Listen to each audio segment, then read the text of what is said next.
Ang pamahalaan ng Pilipinas ay kamakailan lamang nagpasa ng bagong batas na nagdulot ng magandang balita para sa mga senior citizens ng bansa. Sa ilalim ng batas na ito, nakatakdang makatanggap ang mga senior citizens ng malaking pagtaas sa kanilang buwanang pensyon, partikular ang 6,000 na allowance bawat buwan na layuning tugunan ang kanilang mga pangangailangan sa pananalapi. Ang bagong batas na ito ay bahagi ng mga pagsisikap ng pamahalaan na mapabuti ang kalagayan ng mga nakatatanda. Marami sa kanila ang nahaharap sa mga pagsubok sa pananalapi dulot ng limitadong pinagkukunang yaman. Ang bagong sistema ng pensyon ay inaasahang magiging malaking pagbabago para sa maraming senior citizens upang mabigyan sila ng higit na kalayaan at seguridad sa pinansyal habang sila ay tumatanda. Sa patuloy na pagtaas ng bilang ng mga nakatatanda sa bansa, ang hakbang na ito ng pamahalaan na maglaan ng mas mataas na pensyon ay hindi lamang napapanahon kundi kinakailangan din. Layunin ng batas na ito na mapabuti ang kalidad ng buhay ng mga senior citizens, partikular ang mga nakatira sa ilalim ng antas ng kahirapan at may limitadong akses sa mga yaman. Bago ang pagtaas ng pensyon, ang buwanang pensyon na ibinibigay sa mga indigent na senior citizens ay 500, isang halaga na hindi sapat upang matugunan ang mga pangunahing pangangailangan, lalo na sa patuloy na pagtaas ng halaga ng gamot, pagkain at iba pang mga serbisyo. Ang 6,000 na pensyon ay isang malaking hakbang pasulong upang kilalanin ang mga hamon sa ekonomiya na kinakaharap ng mga senior citizens at magbigay sa kanila ng mas makatarungang pinansyal na suporta.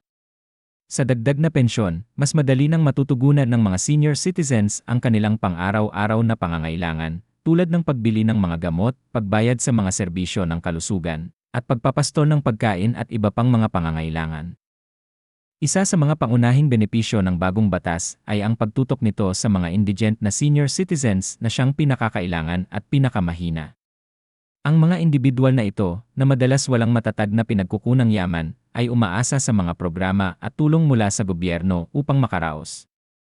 Ang karagdagang halaga mula sa taas na pensyon ay magbibigay sa mga senior citizens ng mas matatag na pinansyal na kalagayan, kaya mas madali nilang mababayaran ang kanilang mga pang-araw-araw na gastusin. Ang pagtaas ng pensyon na ito ay magbibigay ng malaking tulong sa pagtulong sa mga senior citizens na magkaroon ng isang mas maayos na pamumuhay at mabawasan ang kanilang mga pinansyal na alalahanin. Bilang bahagi ng programa ng gobyerno para sa proteksyon sa lipunan, inaasahan ng bagong pensyon na ito na magkakaroon ng malaking epekto sa pagpapagaan ng mga hamon ng mga senior citizens sa buong bansa. Ang batas na nagpapataas ng pensyon ay bahagi ng mas malawak na hakbang patungo sa mas komprehensibong sistema ng welfare para sa mga nakatatanda. Ipinapakita nito ang pagkilala ng pamahalaan sa patuloy na pagtaas ng bilang ng mga senior citizens sa bansa at ang pangangailangan ng pangmatagalang solusyon upang matiyak na magkakaroon sila ng sapat na suporta. Bilang karagdagan sa pagtaas ng pensyon, pinalawak din ng gobyerno ang saklaw ng Social Pension Program na nagbibigay daan sa mga senior citizens na makatanggap ng regular na pinansyal na tulong. Ang layunin ng batas na ito ay tiyakin ang mas matatag at siguradong kinabukasan para sa mga nakatatanda upang mabigyan sila ng pakiramdam ng seguridad na ang kanilang mga pinansyal na pangangailangan ay matutugunan sa isang regular na batayan. Para sa maraming Filipino senior citizens, ang pagtaas ng pensyon ay isang matamis na ginhawa matapos ang mga taon ng pakikibaka sa mababang rate ng pensyon. Bago ang pagtaas, marami sa mga senior citizens ang umaasa sa kanilang mga pamilya o sa mga charitable organizations para sa karagdagang suporta. Ito ay madalas na naglalagay ng malaking pasanin sa mga pinagkukunang yaman ng pamilya, partikular na sa mga sambahayan na nahaharap na sa mga pinansyal na hamon. Sa pamamagitan ng pagtaas ng buwanang pensyon, ang gobyerno ay nagbigay ng kinakailangang safety net para sa mga senior citizens upang hindi na sila lubos na umasa sa iba para sa kanilang mga pangangailangan sa pinansyal. Ang hakbang na ito ay nagbibigay kapangyarihan sa mga nakatatanda dahil binibigyan sila ng pinansyal na kalayaan upang mabuhay ng mas komportable at hindi gaanong umaasa sa kanilang mga pamilya. Gayunpaman, ang implementasyon ng bagong batas na ito ay hindi nawawala sa mga hamon. May mga alalahanin patungkol sa tamang distribusyon ng pensyon, lalo na sa mga kanayunan kung saan maaaring limitado ang akses sa mga serbisyong gobyerno. Mahalaga na tiyakin ng gobyerno na ang programa ay makarating sa mga senior citizens na talagang nangangailangan nito at na ang mga pondo ay maipamahagi ng maayos at tapat. Dagdag pa rito, kinakailangan ng patuloy na pagsisikap upang turuan ang mga senior citizens tungkol sa kung paano mag-apply para sa pensyon, dahil maaaring hindi sila ganap na alam ang mga kinakailangan o proseso. Dapat makipagtulungan ang mga ahensya ng gobyerno tulad ng Department of Social Welfare and Development, (YAGE), sa mga lokal na pamahalaan upang matiyak ang maayos at mabilis na distribusyon ng pensyon. Bukod dito, kinakailangan patuloy na tasahin ng gobyerno ang bisa ng bagong sistema ng pensyon upang matiyak na ito ay patuloy na nakatutugon sa mga pangangailangan ng mga senior citizens. Habang lumalaki ang bilang ng mga nakatatanda sa bansa, mahalaga na manatiling sustainable ang sistema ng pensyon at kayang magbigay ng sapat na suporta. Bagaman ang 6,000 na pensyon ay isang malaking hakbang pasulong, may mga aspeto pa rin kailangang pagtuunan upang matiyak na ang lahat ng senior citizens, lalo na ang mga nasa marginalized na komunidad, ay lubos na natutulungan.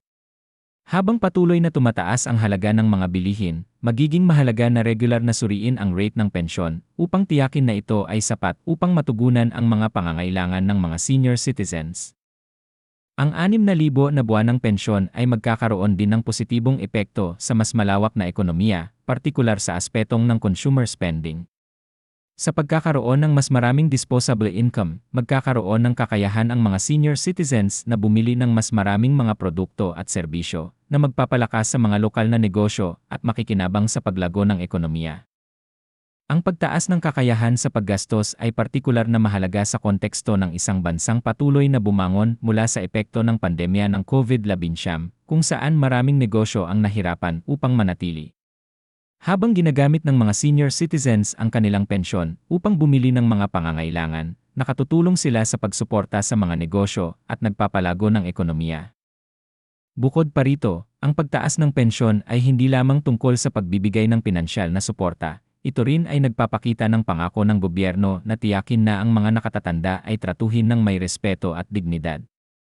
Ang mga senior citizens ay nag-ambag ng isang buhay na trabaho para sa bansa, at ang pensyon na ito ay isang pagkilala sa kanilang mahalagang kontribusyon. Ito ay nagsisilbing paalala na pinahahalagahan ng gobyerno ang populasyon ng mga nakatatanda at handa silang mamuhunan sa kanilang kapakanan. Ang pagkakaroon ng ganitong uri ng pagkilala ay mahalaga sa pagpapaunlad ng isang kultura ng respeto at pangangalaga sa mga nakatatanda, na nagpo-promote ng isang mas inklusibong lipunan kung saan hindi tinataboy ang mga senior citizens kundi binibigyan sila ng suporta upang magtagumpay sa kanilang mga huling taon. Ang epekto ng pagtaas ng pensyon ay lalawak din sa kalusugan, kung saan maraming senior citizens ang nahaharap sa mga tumataas na gastusin sa medisina. Sa karagdagang pondo, magkakaroon ng higit na kalayaan ang mga nakatatanda upang magbayad para sa kanilang mga gamot, konsultasyon sa doktor, at iba pang pangangailangan sa kalusugan. Ito ay partikular na mahalaga dahil ang mga nakatatanda ay mas madaling kapitan ng mga chronic na sakit at kondisyong tulad ng hypertension, diabetes, at sakit sa puso. Sa pamamagitan ng pagbibigay sa mga senior citizens ng pinansyal na kakayahan upang pangalagaan ang kanilang kalusugan, tinutulungan din ng gobyerno na mabawasan ang pangmatagalang pasanin sa sistema ng kalusugan.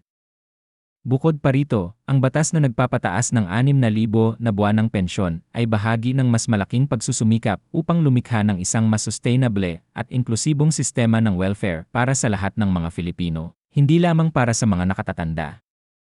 Sa pamamagitan ng pagtatatag ng isang magandang halimbawa para sa mga programang proteksyon sa lipunan na nag-aalok ng mga konkretong benepisyo sa mga mamamayan, ipinapakita ng gobyerno ang intensyon nitong tugunan ang pangangailangan ng iba pang mga vulnerable na grupo tulad ng mga may kapansanan at mga PUK na may mababang kita. Ang hakbang na ito ng gobyerno upang itaas ang pensyon ng mga senior citizens ay nagpapakita ng mas malawak na pangako sa katarungang panlipunan at pagkakapantay-pantay, kung saan ang bawat individual, anuman ang edad o kalagayan, ay may akses sa mga yaman na kailangan upang magtagumpay at mamuhay ng maayos. Ang pagpasa ng batas ay nagpapakita rin ng kahalagahan ng pampulitikang determinasyon at suporta ng publiko sa pagtutulak ng mga pulisiya na makikinabang ang nakararami. Ang mga mambabatas, mga tagapagtaguyod, at ang mga senior citizens mismo ay nagsikap ng matindi upang matiyak na ang pagtaas ng pensyon ay maisakatuparan at ang kanilang mga pagsusumikap ay nagbunga. Ang tagumpay ng batas na ito ay isang patunay sa lakas ng kolektibong pagkilos at nagpapakita kung ano ang maaaring